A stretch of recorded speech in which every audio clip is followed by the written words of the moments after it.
Thank you, Chairmanship and Representative Fiscal. Our democracy and our governing bodies rest on a healthy and vibrant debate. Our strength lies not in our perfection, but in the diversity of our voices and our openness to civil discourse. That is why, whatever our disagreements might be as members of Congress, policy differences alone have not and must not be cause for eliminating someone from serving on a committee. In modern American history, the punishment of stripping a member of Congress of their committee assignments has been reserved for only the most egregious wrongdoings, those convicted or indicted on corruption, those who have engaged in bribery, sexual misconduct, encouraged violence, or other grave charges.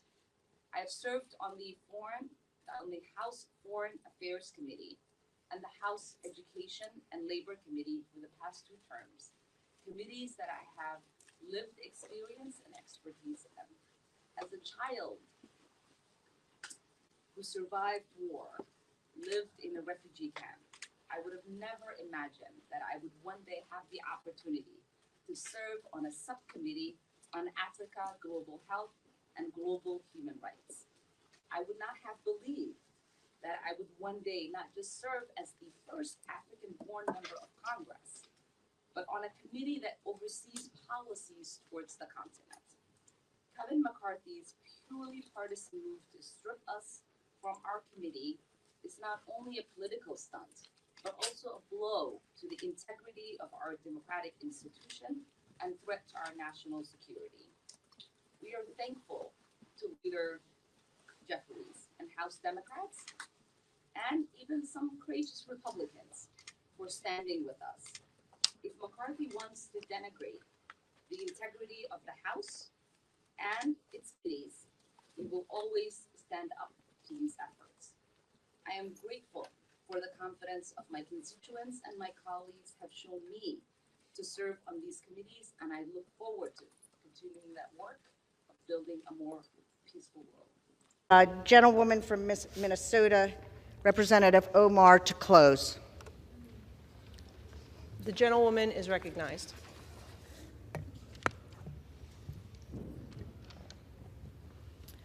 This debate today, it's about who gets to be an American. What opinions do we have to be counted as Americans? This is what this debate is about, Madam Speaker. There is this idea that you are a suspect if you are an immigrant, or if you are from certain parts of the world, or a certain skin tone, or a Muslim. It is no accident that members of the Republican Party accused the first Black president, Barack Obama, of being a secret Muslim. It is no accident that former President Donald Trump led a birther movement that falsely claimed he was born in Kenya. Because to them, falsely labeling the first and only President of the United States of America a Muslim and African immigrant somehow made him less American. Well, I am Muslim. I am an immigrant, and interestingly, from Africa. Is anyone surprised that I am being targeted? Is anyone surprised that I am somehow deemed unworthy to speak about American foreign policy? Or that they see me as a powerful voice that needs to be silenced? Frankly, it is expected, because when you push power, power pushes back. Representation matters. Continuing to expand our ideas of who is American and who can partake in the American experiment is a good thing.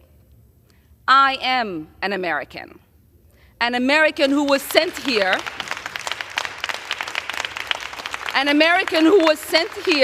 by her constituents to represent them in Congress, a refugee who survived the horrors of a civil war, someone who spent her childhood in a refugee camp, someone who knows what it means to have a shot at a better life here in the United States, and someone who believes in the American dream and the American possibility and the promise and the ability to participate in the democratic process.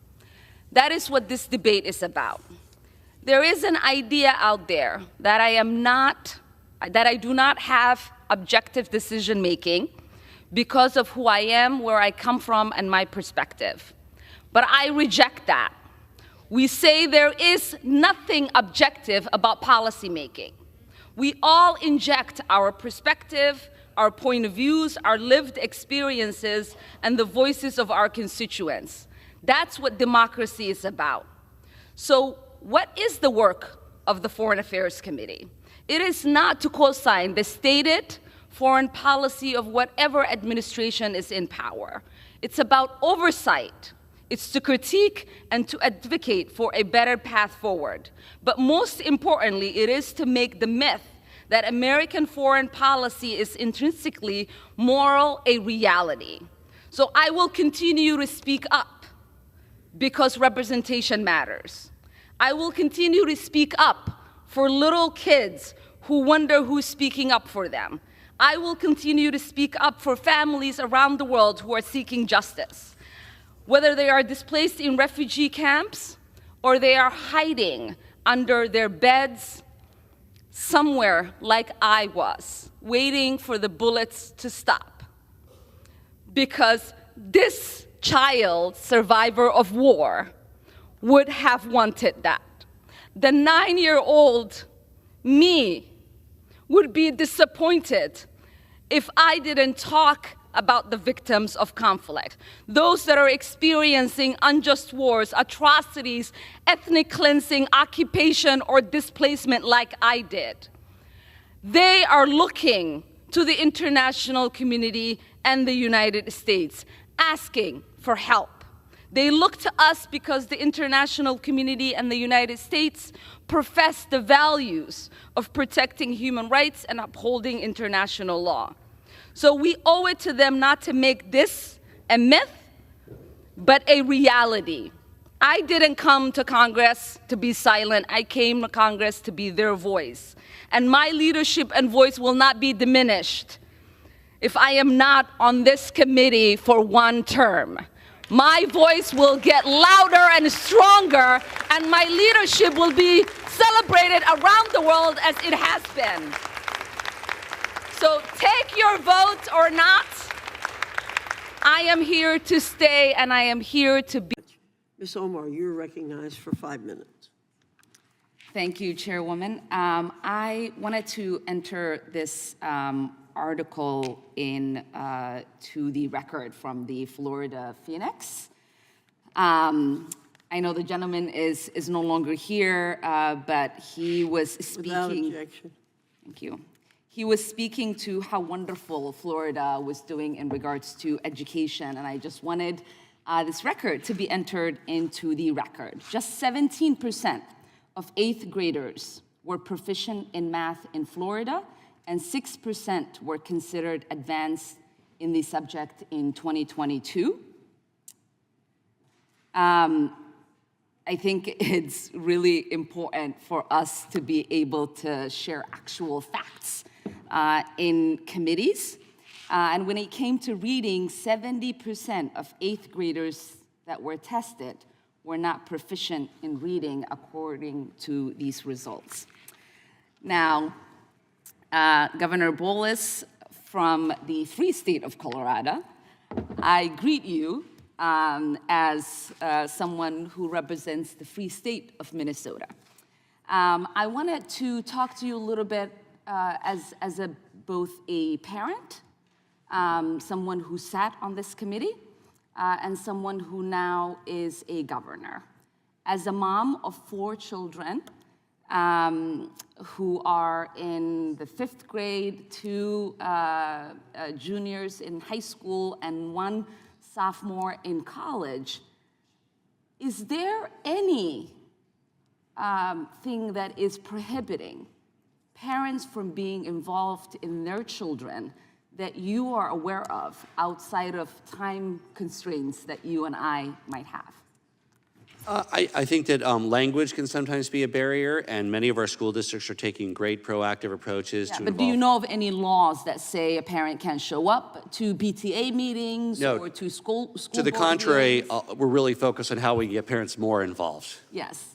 I participated in PTA meetings. I also was the guardian for two of my nieces. I went to almost all the school board hearings when my kids were younger, before I got elected to Congress. I'm sure you were involved or would love to be as involved. You probably would try to go on all the field trips, talk to all the teachers. My dad actually was notorious in showing up to my school, sitting in the back of the classrooms when I was in high school, to the point that it drove me and my classmates insane. I am not aware of, as you've just said, any decisions that are being made by lawmakers here in Congress, by local lawmakers, as saying we do not want parents' input, we don't want parents' involvement, we don't want parents' engagement in our schools. And so I just hope that we put this argument that is not based on the actual facts that are taking place in our communities to be put to rest. I also wanted to congratulate you on some of the work that you are doing in regards to addressing mental health issues in your state, some of the ways in which you are using the bipartisan Safer Communities Act that we passed. Our state is also doing some incredible work in regards to higher education. I know that you talk about the importance of holding institutions accountable for deceitful practices. Your former colleague, our Attorney General, Keith Ellison, shut down a company that was fraudulently promising student loan forgiveness to Minnesotans. Too often, these types of practices target veterans, they target immigrants, they target the most vulnerables. In the 4 years that I've sat on this committee, we've done a lot of work on accountability for these types of practices, and I'm proud of what we have been able to accomplish. And I'm pleased to see that the administration is working on gainful employment regulations. From your perspective, why is the federal government accountability important in higher education? It's important, of course, from the federal perspective and Congress's perspective, because these are taxpayer dollars that you are custodians of. It's important from the customer's perspective, the individual who's benefiting, so that they have the knowledge and the data to back it up, that the time and effort that they're putting in to better their lives will actually produce better earning outcomes and a better life for them, and that they don't fall subject to a scam or somebody's attempt to take their money. Well, thank you. And again, I will say this is the Education Committee. We should be factual and talk about the truth. I yield back. Mr. Thank you, Mr. Speaker. Mr. Speaker, I yield 2 minutes to a distinguished member of the Committee on Education and the Workforce, the gentlewoman from Minnesota, Ms. Omar. The gentlelady from Minnesota is recognized for 2 minutes. Thank you, Ranking Member. Mr. Speaker, I rise today in strong opposition to Resolution 30. When we, as Americans, are given the opportunity to know what investments to make, the kind of investments that we can make, and the kind of impacts that they will have, that matters. That choice should always be with each one of us. The investments that we make might have an impact on the rest of the world. Many of us would be outraged if we knew that our investments went towards forced labor activities in China and other parts of the world. And yet this resolution would make it difficult for hardworking Americans to determine what investments are being made in their name. Our constituents deserve the freedom to access this information, to have the right to ensure that their money is being invested in a way that is aligned with their values. So I urge my colleagues to reject this resolution, to protect the rights of Americans to make financial and moral decisions about the kind of investments that they want their retirement to be made of. Thank you, and I yield back. The gentlelady yields back.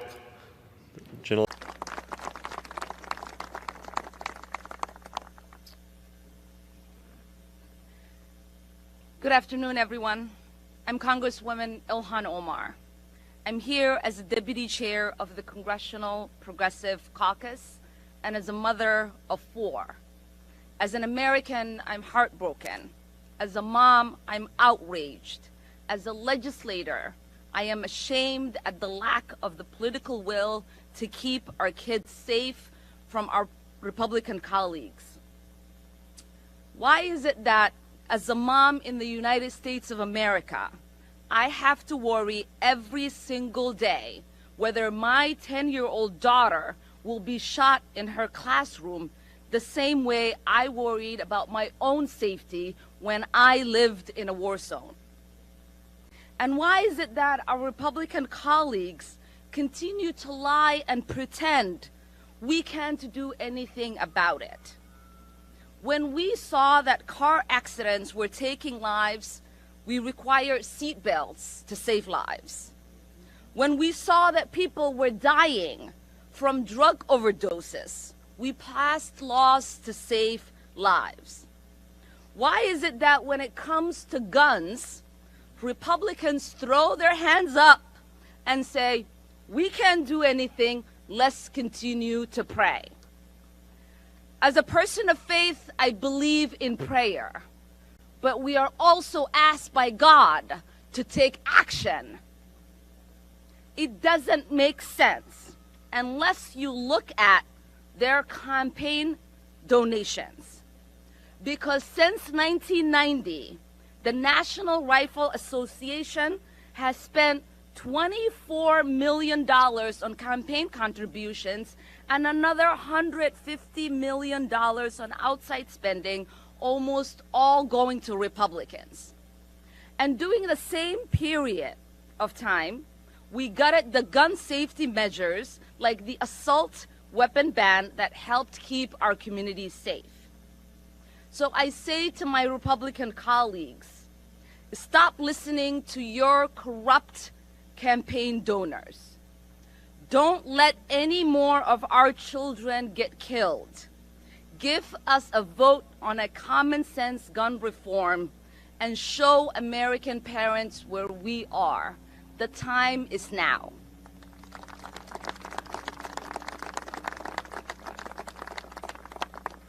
Next, I would like to turn it over to a fellow mom and a fellow Minnesotan, my colleague, Angie Craig. Thank you, Chairman. Thank you all for being here with us and for your patience today.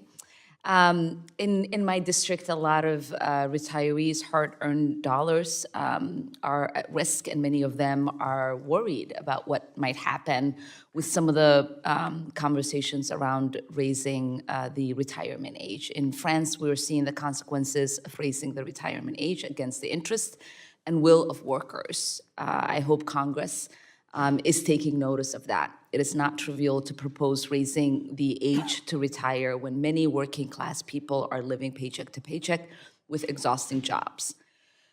And we have better ways to address solvency and fiscal issues with important programs like Social Security and Medicare. Dr. Sandi, can you outline proposals that would make our social safety net more sustainable and effective, which shouldn't require workers to pick up the tab? Yeah, I think we were talking a little bit about this with Congressman Kildee. I think a way to put Social Security on sound financial ground or sounder financial ground is to impose the payroll tax on folks that make over $400,000 a year. Right now, there's a cap. I think last year was $164,000. It goes up this year. I can't remember what the number is. But if you impose it on the folks that make over $400K, that would generate a significant amount of revenue that would go a long way to putting Social Security on very solid ground.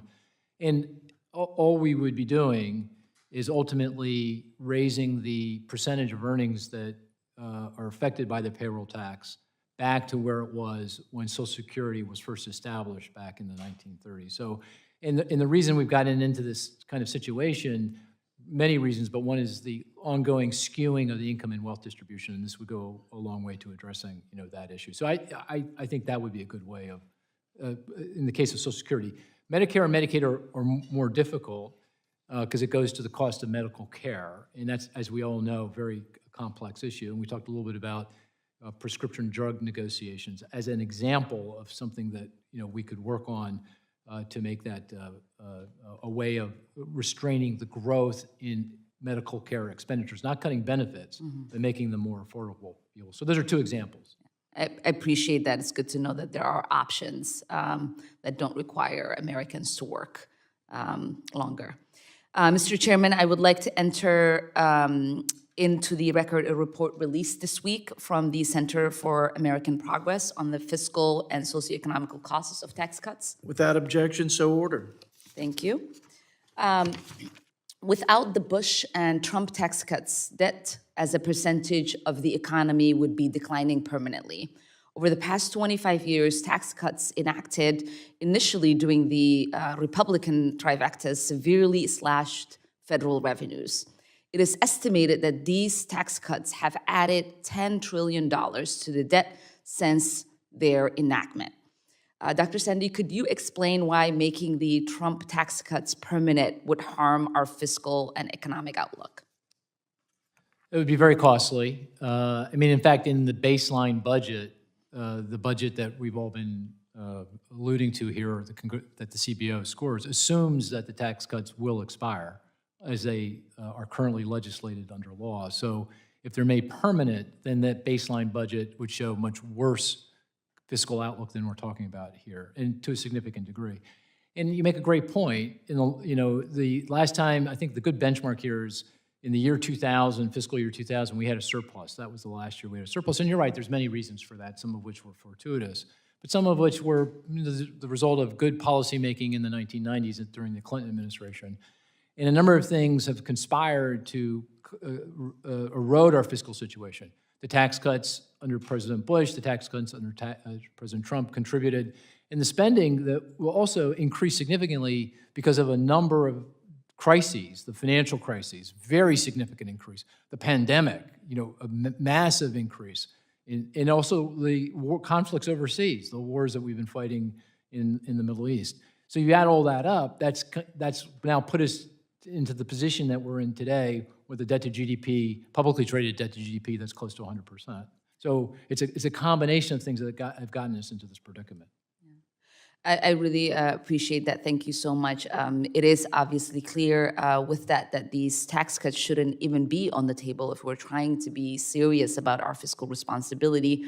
It's one thing for our Republican colleagues to say they want to be fiscally responsible, and it's another for them to continue to push for tax cuts for the rich and corporations.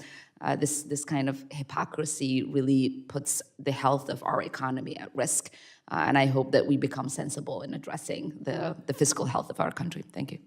I thank the gentlelady from Minnesota, and now yield 5 minutes to Mr. Ben Klein from Virginia. Thank you, Mr. Chairman. I was worried that Minute to the gentlewoman from Minnesota, member of the Budget Committee, Ms. Omar. Gentlewoman is recognized. Thank you.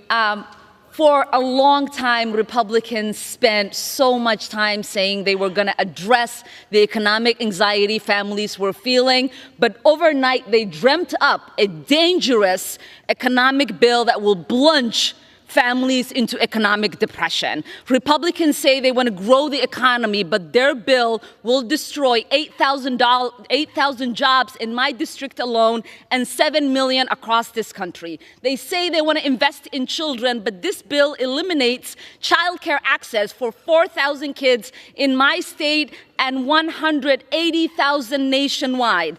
They talk nonstop about rail safety, yet in this bill, it would cut at least 160 rail inspection days in Minnesota and cut 7,000 inspections nationwide. They are not repealing the Bush-Trump tax cuts because what their bill is going to do is do wealth transfer from working and middle-class families to billionaires and millionaires. This is hypocrisy and is full of lies. Corporations should not be put ahead of our families. From Texas, who came to the United States from the continent of Africa, and now from the great state of Minnesota, Ilhan Omar. Gentlewoman is recognized. Thank you, Chairman Meeks. Mr. Speaker, I rise today in support of House Resolution 30, the Somalia War Powers Resolution. I agree with the Chairman, a real debate about U.S. policy in Somalia and in Africa is long overdue. It's debate that should include a serious discussion of our long-term strategy for supporting stability and self-governance. It should include clear-eyed analysis of U.S. counterterrorism policies, including airstrikes and drones, and the consistent problem of civilian casualties of U.S. operations. Congress is also overdue for a debate about the expansive use of the 2001 AUMF, which the executive branch claims includes operations in Somalia. Mr. Speaker, the resolution before the House today does not address these significant issues. It is a narrow question of withdrawing few hundred troops. Given President Hassan's renewed efforts to eradicate al-Shabaab, the resolution does include a long enough timeline to ensure the operations that we are partnering with can be ended responsibly. While we should not mistake this poorly crafted resolution for an honest assessment of U.S. policy on Somalia, it is important that we support the question before us. I and many Somali Americans support this resolution, and I urge my colleagues to do the same. Thank you, and I yield back. Gentlewoman yields back. Gentleman from New York. The gentlewoman yields back. Ms. Omar, you're recognized for 5 minutes. I move to strike the last word. You're recognized for 5 minutes.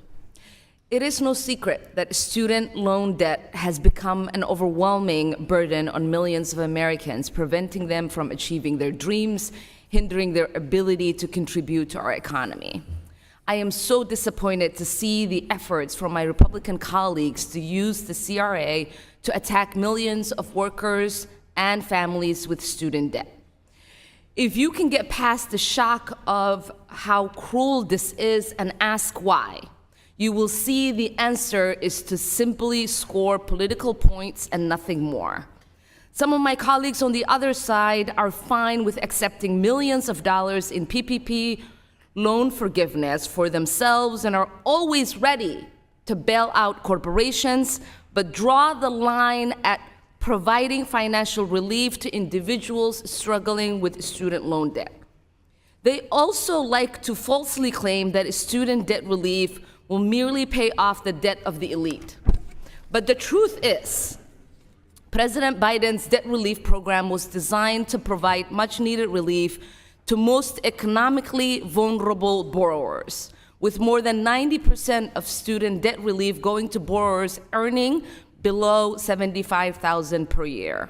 That includes more than 75,000 constituents in Chairwoman Fox's district who are eligible for student debt relief, 77,000 constituents in Chair Owen's district, and almost 97,000 constituents in Representative Stefanik's district, and over 40 million eligible constituents across the country that would benefit from debt relief, half of which have already been fully approved for discharge but are in limbo because of politically motivated efforts by the Republicans. Since the beginning of the payment pause, which began under the Trump administration and has had bipartisan congressional support up until recently, millions of borrowers have been able to use the monthly savings to keep food on the table and roof over their heads during the pandemic. But perhaps the cruelest piece of this proposal is the one that would retroactively overturn the 7th payment pause.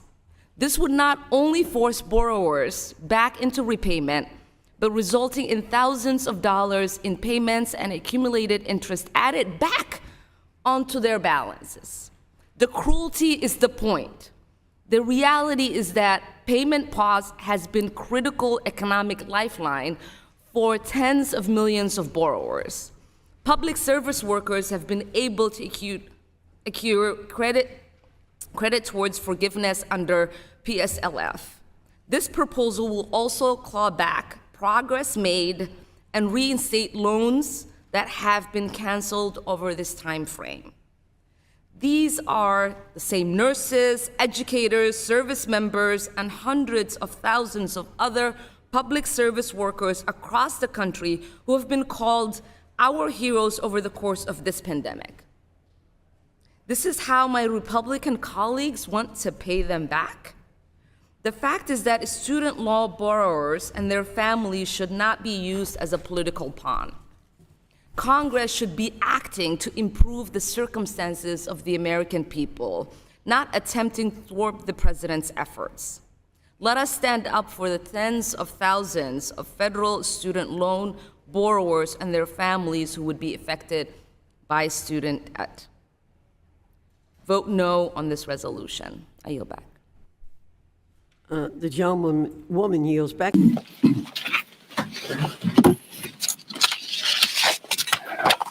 Thank you, Chairwoman. I am really excited to be able to work under your leadership and so glad that you're at the table in these negotiations. Grateful to our whip, Greg Casar, and all of the Progressive Caucus members for being strong as we fight to make sure to save our economy. What Republicans are doing right now is playing stupid games. They are not actually negotiating. They are holding every American hostage while they threatened to wipe out people's savings, take away millions of jobs, and plunge the world economy into depression. We as Democrats need to stop them from taking Americans as fools. The default that they are threatening would be a horror show. It would be an economic catastrophe that would threaten the day-to-day life of every American. Default means 40% drop in GDP, and unemployment would jump to more than 8%. Basic services like air travel could be out of reach, meaning people couldn't go through with their summer plans, they couldn't attend a funeral, they couldn't go to a graduation, they couldn't attend their grandson's christening. And that's just the beginning. Economists across the political spectrum have warned that default on our nation's bills would cause a devastating recession, project weakness to our adversaries, roil financial markets worldwide, and raise interest rates and more. But Kevin McCarthy doesn't seem to care about that. So let's look at what it would mean for his own constituents. Even a short-term default would kill over 62,000 jobs in his district alone. It would jeopardize Social Security payments for 54,000 families in his district. It would put the health benefits of 437,000 people in Kevin's district. That's more than 50% of his constituents who rely on Medicare, Medicaid, or Veteran Affairs health coverage. It would also threaten the retirement savings of nearly 75,000 people near retirement in his district, eliminating $20,000 from typical retirement portfolio. If you are not worried about your country's Speaker McCarthy, maybe you can at least care about your own constituents. The hypocrisy here is just astonishing. Republicans have passed over $10 trillion in tax cuts for the wealthy in the past 2 decades. Just those tax cuts alone, as the chairwoman said, account for almost 60% of the deficit. And that's not to mention the $8 trillion spent on endless wars over the past 2 decades, or the $858 billion Pentagon budget that his pals voted for just last month. Are they willing to cut the Pentagon budget? No.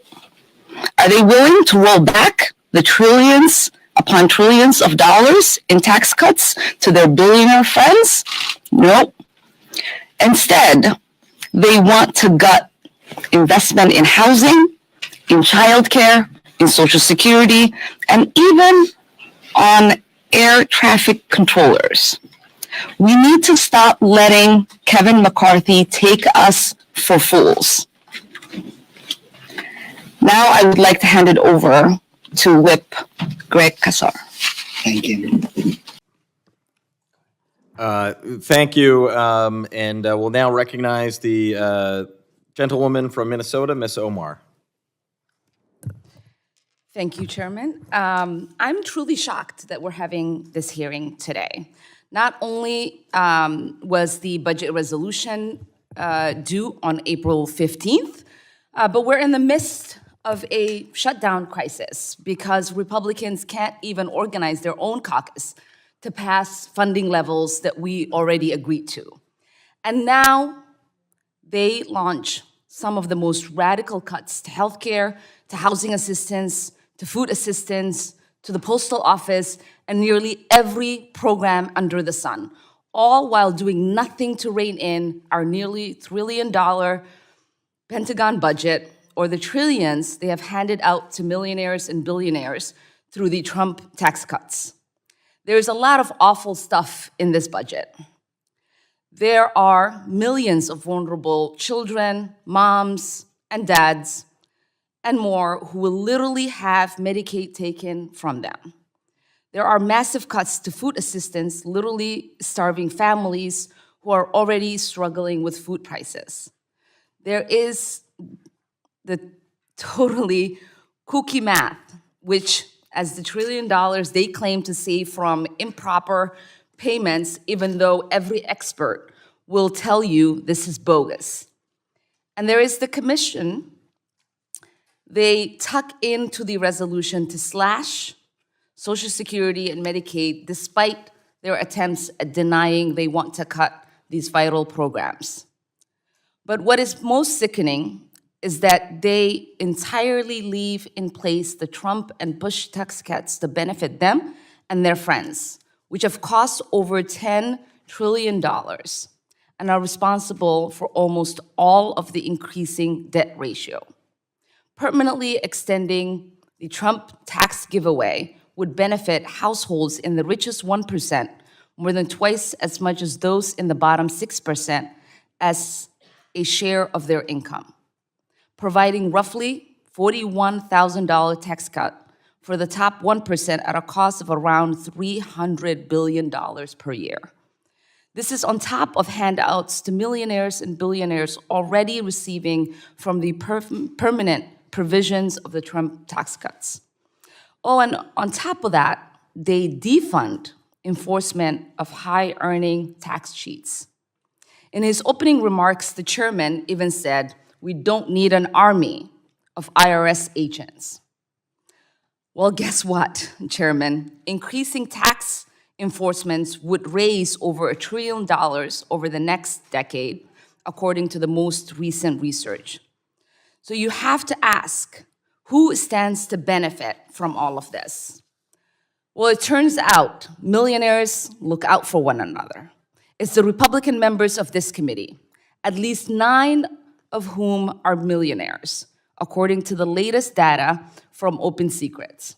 That includes Buddy Carter, who has vocally pushed to slash Medicaid and take away health care from his constituents, who himself is worth $33 million. And it includes Ralph Norman, one of the most extreme advocates for taking away food assistance from working people, who's worth whopping $43 million. In his opening remarks, the chairman said, "There's a difference between the president's priority and ours." He is right. President Biden is worried about taking care of the country. The president is about making sure the economy works for everyone, that kids have enough food to eat, and that millionaires and billionaires pay their fair share.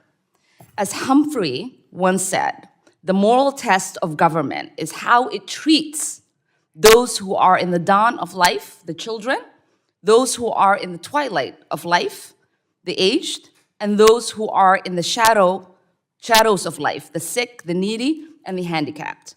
Clearly, Republican colleagues are failing that test. Thank you, and I yield back. 11. So clerk, if you'll read that out, please, we will take a few seconds and distribute the copies of the amendment. Amendment number 11 on economic security programs offered by Ms. Omar. Ms. Omar, you have 4 minutes. Thank you, Chairman. My amendment will restore the 2024 appropriation funding to the funding levels agreed to in the Fiscal Responsibility Act, protecting vital economic security programs. This budget resolution would lead to dangerous cuts for social safety programming that millions of our constituents rely on to meet their basic needs. Mandatory spending for income security programs, including SNAP and TANF, would be slashed by nearly $1 trillion under this budget framework. The Women, Infant, and Children program, which provides nutrition assistance to 5 million women and children, would be cut by $800 million. House Republicans would also cripple new affordable housing development under this proposal. Funding for home investment partnership programs would be cut by nearly 70%, resulting in 20,000 view homes being constructed or renovated in communities across the country. These cuts would increase housing costs further by eliminating funding for housing choice vouchers for 20,000 households, including approximately 6,000 households headed by seniors. The added cruelty of these implicit cuts is the timing.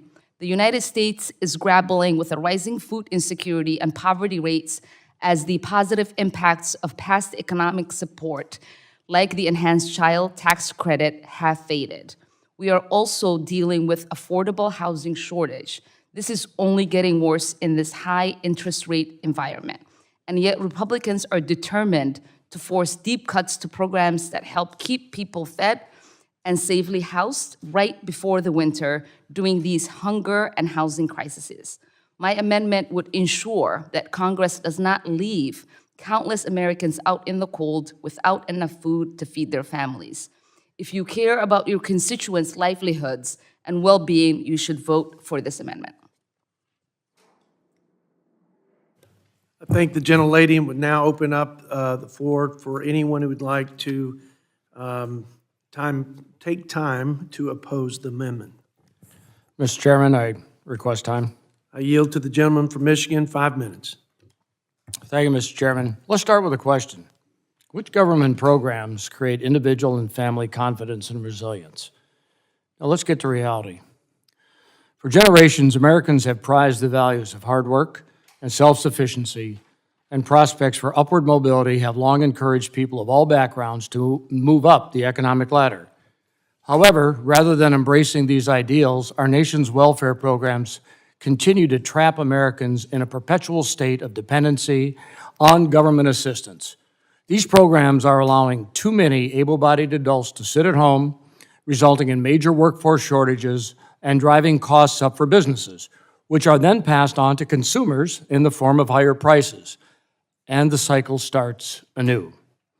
As a nation, we must break this cycle and return our welfare system to its original purpose as a temporary, I repeat, temporary safety net for those truly in need, not a final destination for able-bodied Americans who refuse to work.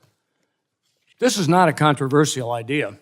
In fact, in 1996, then Senator Biden justified his own vote for bipartisan welfare reform, which included work requirements to incentivize employment and reduce welfare caseloads. Biden said then, quote, "The culture of welfare must be replaced with the culture of work. The culture of dependence must be replaced with the culture of self-sufficiency and personal responsibility." I don't agree with the president on much, but that's very well stated. I hope he wrote it. As described in a recent piece by the American Enterprise Institute, work requirements are, quote, "an effective anti-poverty tool, especially in light of the evidence that they actually increase employment and raise income for families." Mr. Chairman, I ask unanimous consent to submit the AEI article into the record. Without objection, so ordered. Thank you. This amendment undermines our efforts for fiscal responsibility while promoting dependency. I repeat, individual and family dependency on government rather than empowering Americans through the opportunity. So again, let's end with a question on my part here. Tell me government programs that actually create the environment of a hand up, not a hand out. And I'll support that any day. And with that, I yield to my colleague, Congressman Klein.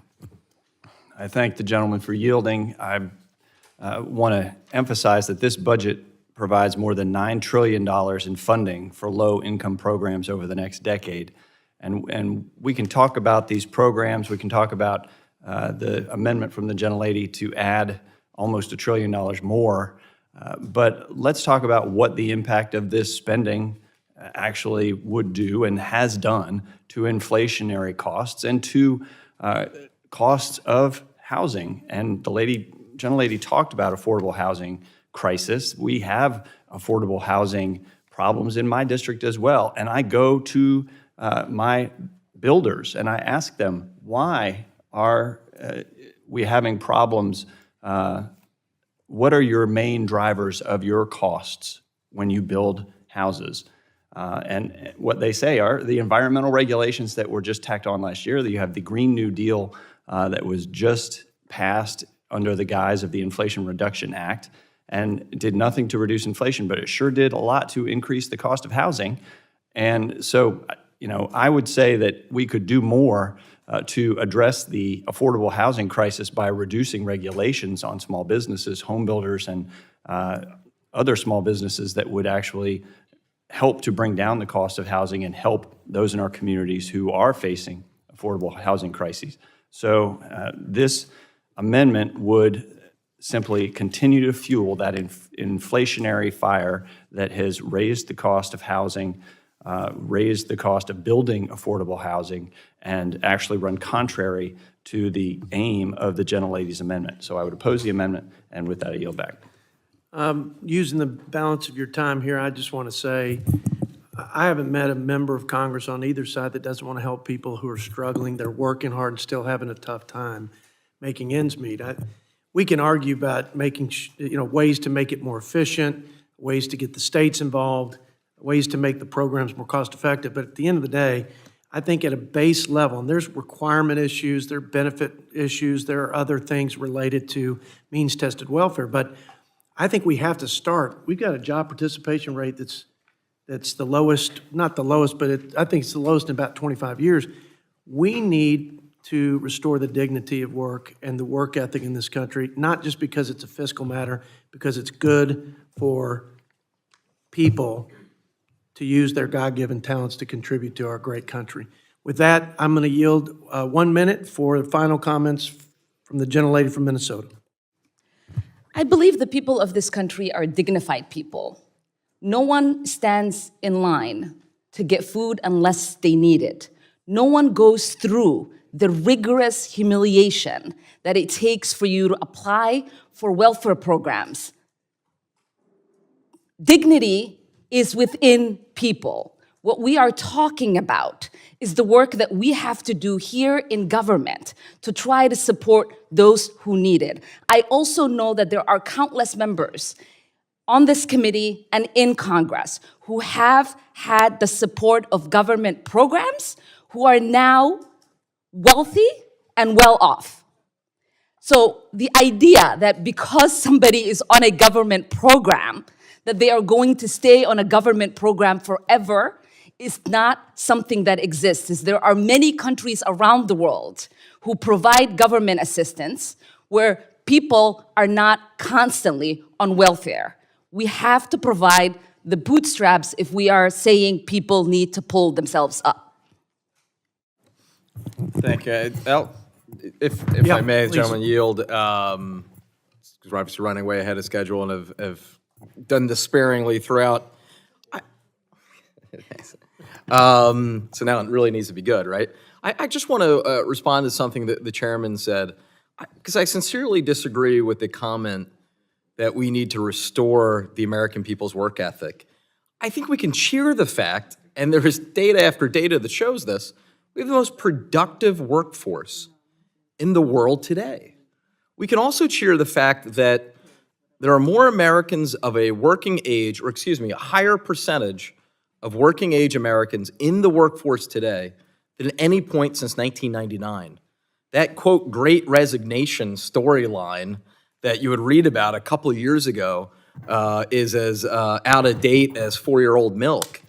The reality is what has built this country is the American work ethic. And those that have this perception that there's this group of people out there just sitting on their couch watching Jerry Springer all day, and that they're collecting a huge amount of money and that's what's blowing up the deficit and debt, it just isn't so.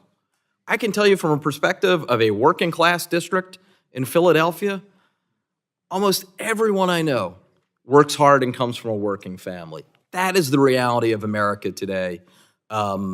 So to the best we can, let's defeat any sort of negative caricatures about the work ethic of the American people.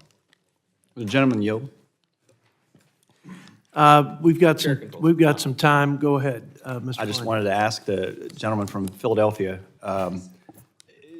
wouldn't he agree that the workforce participation rate over the last 20 years, not the last 2 since COVID, but the last 20, has been steadily decreasing? Yeah, so I thought the gentleman was going to make a much more of a smart aleck remark than his sincere and good question, given our sports bantering that typically goes on. Actually, Mark Zandi, when he was here testifying in our committee, spoke to that. Over the last 25 years, our worker participation rate through Democratic and Republican presidencies has declined. He said most of that is explained, though, by also the aging of our population. Even more worrying, though, over the next generation, as the graying of our population continues, that is all. Excuse me.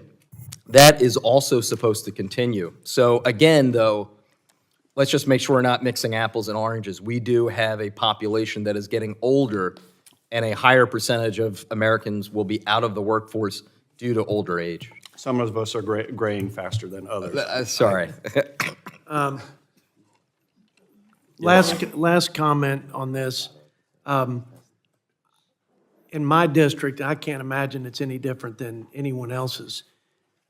There are people that need it, probably desperately need it, and but for the grace go I. And when they need it, we need to make sure it's working and that the people who need it have those resources. But I will tell you, in my district, there are a number of people that abuse the system. And I hear it from businesses, I hear it from other community leaders who say there are people who take advantage of the system. And I don't understand. I don't think we need to cast aspersion on everybody that's on welfare. We should, like you said, champion and cheer on everybody to be the best that their God-given potential allows. But why not put just a common sense, quality control, guardrail, whatever you want to call it, to say if you're able to work, you should. That, I just don't understand why we couldn't agree on that. And then just say, whether it's 2% or 20%, it shouldn't happen. It's not right for the person and their family, and it's not right for the taxpayer. That I get. I don't think anybody's saying everybody that's on welfare is abusing that system and not working when they can. So anyway, with that, let's go ahead and call the question.